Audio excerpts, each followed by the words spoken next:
নমস্কার বন্ধুরা, সকলে নিশ্চয়ই ভালো আছেন, সুস্থ আছেন। রসগোল্লা তো অনেক খেয়েছেন। আজকে একটা অন্য ধরনের রসগোল্লা আপনাদের সাথে শেয়ার করব। এটা হলো কাঁচা লঙ্কার রসগোল্লা। শুনেই কেমন আশ্চর্য লাগছে না? কাঁচা লঙ্কার সাথে রসগোল্লা দুটো যেন একটা অপোজিট কম্বিনেশন। তাও এটা আমি তৈরি করেছি। এখন অনেক মিষ্টির দোকানেই কিন্তু এই ধরনের নতুন নতুন ইউনিক রসগোল্লা বা মিষ্টি তৈরি করছে। সেখান থেকেই একটা রেসিপি আমার নেওয়া। এটা কিন্তু দারুণ খেতে হয়, তবে খুব একটা ঝাল হয় না, খেতে কিন্তু একদম ইউনিক ফ্লেভার একটা আসে। নতুন বন্ধুদের স্বাগত জানিয়ে পুরনো বন্ধুদের পাশে থাকার জন্য ধন্যবাদ জানিয়ে শুরু করব আজকের recipe. Welcome to Mimi's recipes. চলুন দেখে নিই কীভাবে তৈরি করছি। আমি প্রথমে দুধ জাল দেওয়ার জন্য বসিয়েছি। আমি 1 লিটার দুধে করব। আমি প্রথমে 500 ml দুধ দিয়ে দিয়েছি, তারপরে আরও 500 আমি দুধ অ্যাড করে দিলাম। দিয়ে আমি 1 লিটার দুধে ছানাটা কাটাবো। তো দুধটাকে প্রথমে একটু হাই ফ্লেমে গরম করে ফুটিয়ে নেব। দুধটা এদিকে ফুটতে থাক। আমি এবার একটা সলিউশন করব। তার জন্য একটা বাটির মধ্যে কিছুটা জল নিয়েছি, আর তার মধ্যে আমি 3 চামচ ভিনিগার নিয়ে নিচ্ছি। ভিনিগারের পরিবর্তে আপনারা কিন্তু লেবুর রসও ব্যবহার করতে পারেন, ঠিক একই প্রসেসে। জলের সাথে ভালো করে ভিনিগারটা মিশিয়ে রেখে দিলাম। এদিকে দুধটা দেখুন ফুটে উঠেছে। দুধটাকে গ্যাসের ফ্লেমটা বাড়িয়ে কমিয়ে ভালো করে মিনিট 5 সময় ধরে এটাকে ফুটিয়ে নিচ্ছি। দুধটা যখন ভালো করে দেখবেন ফুটে উঠছে, তারপরে আমি গ্যাসের ফ্লেমটাকে অফ করে দেব। অফ করে একটু ঠান্ডা করে তারপরে কিন্তু আমি ভিনিগার জল মেশানো সলিউশনটা দেব। দুধটা দেখুন একটু ঠান্ডা হবে, একদম ঠান্ডা না, জাস্ট অল্প একটু ঠান্ডা হবে ফোটানো দুধটা। তারপরে আমি একটু একটু করে এই ভিনিগার আর জলের মিশ্রণটা দিতে থাকবো, আর 2 চামচ করে দেব, আর আস্তে আস্তে আমি স্প্যাচুলা দিয়ে এটাকে নাড়তে থাকবো। একবারে কিন্তু কোনোভাবেই দেবেন না, তাহলে কিন্তু ছানাটা ভালোভাবে কাটবে না আর সফটও হবে না। আবারও 2-3 চামচ অ্যাড করলাম। আবারও আমি কিছুক্ষণ এটাকে নাড়াচাড়া করে নিচ্ছি।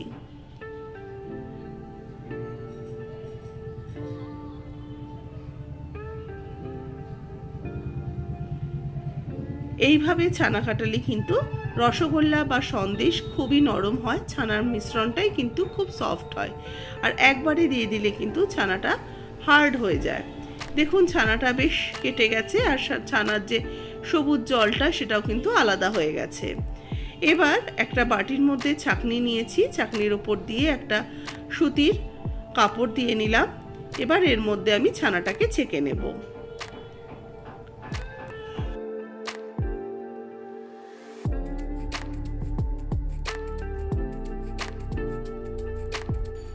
ছানাটা ছাকার পর অল্প অল্প করে জল দিয়ে ছানাটাকে ধুয়ে নেব, যাতে ছানার মধ্যে কোনো রকম টক না থাকে। সেই জন্য এটাকে কিন্তু ভালো করে ছানাটাকে ধুতে হবে। 2-3 বার জল দিয়ে দিয়ে আমি ছানাটাকে ধুয়ে নিয়েছি। এবার এই জলটা ফেলে দিয়ে আবারও আরেকবার আমি ছানাটাকে পরিষ্কার জলে ধুয়ে নেব।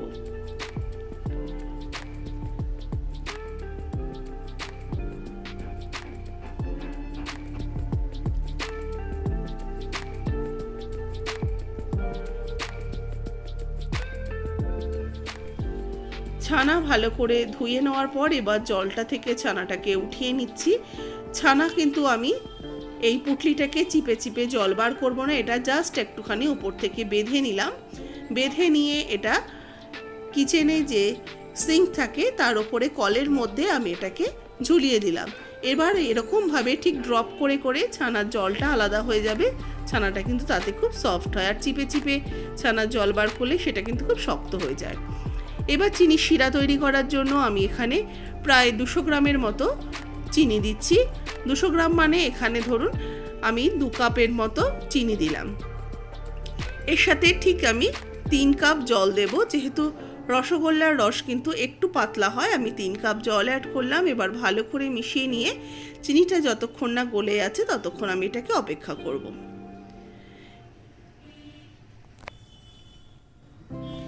এদিকে ছানাটাকে আমি কিন্তু 15 মিনিট মতো ঝুলিয়ে রেখেছিলাম। এবার ছানাটা খুলে নেব পুটলিটার থেকে।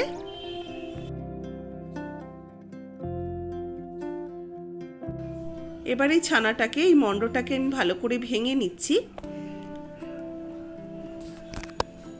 এবার এর মধ্যে আমি দিয়ে দেবো 1 চামচ ময়দা।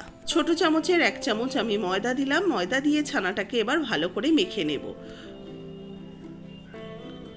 ভালো রসগোল্লা বা ভালো মিষ্টি তৈরি করতে গেলে কিন্তু ছানাটাকে খুব ভালো করে মেখে নিতে হবে।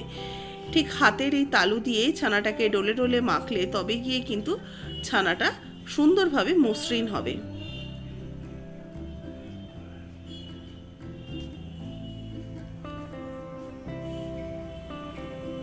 মিনিট 5-6 সময় ধরে কিন্তু আমি এই ছানাটাকে ঠিক হাতের তালু দিয়ে দিয়ে আমি ডলে ডলে নিয়েছি। এর বেশি সময় ধরে করবেন না, তাতেও কিন্তু ছানা সন্দেশ বা রসগোল্লা শক্ত হয়ে যায়।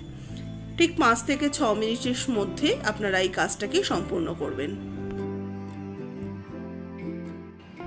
ছানা মাখাটা কিন্তু বেশ মসৃণ হয়ে গেছে। এবার এর মধ্যে আমি কাঁচা লঙ্কা বাটা অ্যাড করব। আমি এখানে ছোট চামচের 1 চামচ কাঁচা লঙ্কা বাটা দিচ্ছি। প্রায় ধরুন হাফ টিস্পুনের মতো আমি কাঁচা লঙ্কা বাটা অ্যাড করলাম। আর কাঁচা লঙ্কা বাটা দিয়ে কিন্তু ছানাটাকে মাখবেন না, ছানাটা মাখার পর কাঁচা লঙ্কা বাটাটা অ্যাড করবেন।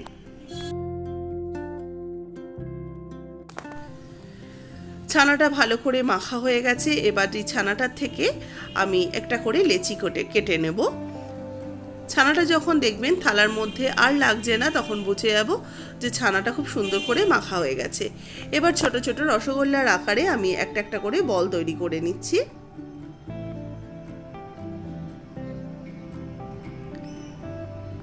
আর আপনারা ঠিক এইভাবেও লেচি কেটে কেটে রসগোল্লাগুলো তৈরি করে নিতে পারেন। মোটামুটি একই সাইজের একটা করে রসগোল্লার আকারে আমি করে নিচ্ছি।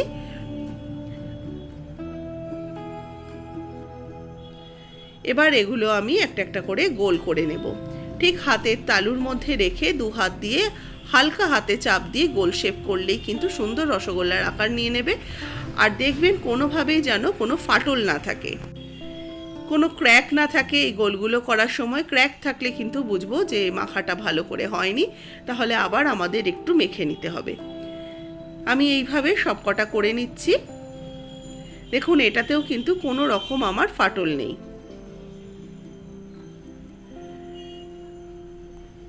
আমার এই সবকটা হয়ে গেছে রসগোল্লা তৈরি করা। 1 লিটার দুধে 10টা মতো রসগোল্লা, মোটামুটি প্রমাণ সাইজের রসগোল্লা তৈরি হয়েছে। এদিকে চিনির শিরাটাও কিন্তু আমার হয়ে এসছে। রসগোল্লা চিনির শিরা কিন্তু খুব বেশি করে ফোটাতে লাগবে না। জাস্ট চিনিটা যখন গলে যাবে আর রসটা যখন ফুটতে শুরু করবে, এর মধ্যে আমি দিয়ে দেবো একটু গ্রিন কালার। যেহেতু এটা কাঁচা লঙ্কার রসগোল্লা, এটা জাস্ট একটু দৃষ্টিনন্দনের জন্য দেওয়া। আপনাদের কাছে যদি না থাকে, না দিলেও কিন্তু চলবে। আমি খুব অল্প পরিমাণের দিলাম, কিন্তু আমি খাওয়ার রং দেওয়া খুব একটা পছন্দ করি না, সেই জন্য খুব অল্প পরিমাণের অ্যাড করলাম। এবার দেখুন রসটা ফুটতে শুরু করেছে। আমি এক এক করে রসগোল্লাগুলো ছেড়ে দিচ্ছি রসের মধ্যে। ছানার বলগুলো আস্তে আস্তে দিয়ে হাই ফ্লেমে এটাকে ফুটতে দেব। গ্যাসের ফ্লেমটা হাই করে এটাকে ঢাকা দিয়ে দিলাম। 10 মিনিট এইভাবে ঢাকা থাকবে হাই ফ্লেমে। এবার দেখুন ঢাকার মধ্যে যে ছিদ্রটা রয়েছে সেটার মধ্যে আমি একটুখানি কাগজ কেটে একটু রোল করে দিয়ে দিচ্ছি, বা কোনো লবঙ্গ জাতীয় কিছু দিয়েও আপনারা এটাকে রোল করতে পারেন।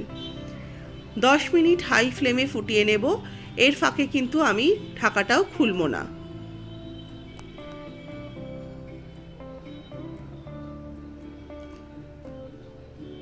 দেখুন 10 মিনিট ধরে এটা সুন্দরভাবে ফুলে উঠেছে। রসগোল্লার রস ভেতরে ঢুকে গিয়ে রসগোল্লাগুলো কিন্তু বেশ ফুলে গেছে। এবার আমি 10 মিনিট পর ঢাকাটা খুলছি। এবার হালকা হাতে নাড়াচাড়া করব যাতে ভেঙে না যায়, কারণ রসগোল্লার ছানার বলগুলো কিন্তু এখনও খুব সফট হয়ে রয়েছে। সেই জন্য খুব হালকা হাতে নাড়াচাড়া করে এর মধ্যে দিয়ে দেবো কাঁচা লঙ্কা কোচানো। একটু ঝাল কম কাঁচা লঙ্কা দিলেই খুব ভালো হয়। কাঁচা লঙ্কা এখানে 5-6টা কাঁচা লঙ্কা ছোট ছোট করে কুচিয়ে নিয়ে আমি দিয়ে দিলাম। এই কাঁচা লঙ্কার ফ্লেভারটাই রসের মধ্যে চলে আসবে, এটাই কিন্তু খুব সুন্দর একটা ফ্লেভার তৈরি হবে। এবার গ্যাসের ফ্লেমটাকে আমি মিডিয়াম টু লোতে রেখে আরও 10 মিনিট ফুটতে দেব। 10 মিনিট হয়ে গেছে। টোটাল আমি 20 মিনিট কিন্তু ফুটিয়েছি। প্রথম 10 মিনিট হাই ফ্লেমে, পরের 10 মিনিট কিন্তু আমি ফোটালাম একটু মিডিয়াম টু লো ফ্লেমে রেখে। রসগোল্লাগুলো একদমই তৈরি হয়ে গেছে। এবার আর বেশি নাড়াচাড়া করব না, এর মধ্যে আরও কয়েকটা কাঁচা লঙ্কা কোচানো দিয়ে দিচ্ছি। এইভাবে রেখে দেবো ঢাকা দিয়ে কিছুক্ষণ। তবে আমি এটা রাত্রিরে তৈরি করেছি, সেই জন্য আমি নেক্সট ডে মর্নিং আপনাদেরকে দেখাচ্ছি। রসগোল্লাগুলো খুব সুন্দরভাবে ফুলে গেছে আর খুব সুন্দর একটা কালার এসছে। তার মধ্যে আমি আরও কয়েকটা চেরা কাঁচা লঙ্কা দিয়ে দিয়েছি। এগুলো কিন্তু কোনোটাই ঝাল হবে না। কেমন লাগলো রেসিপিটা জানাতে ভুলবেন না। ভালো লাগলে লাইক শেয়ার করবেন। নতুন বন্ধু হয়ে থাকলে অবশ্যই চ্যানেলটাকে সাবস্ক্রাইব করে নিয়ে পাশে থাকা বেল আইকনটা প্রেস করে দেবেন। আমি যখনই কোনো রেসিপি আপলোড করব আপনাদের কাছে তার নোটিফিকেশন পৌঁছে যাবে। আর অবশ্যই বাড়িতে তৈরি করুন, করে আমাকে জানান কেমন লাগলো। আপনাদের কমেন্টসের অপেক্ষায় বসে থাকবো। দেখা হচ্ছে অন্য কোনো রেসিপির সাথে। ভালো থাকবেন, সুস্থ থাকবেন। ধন্যবাদ।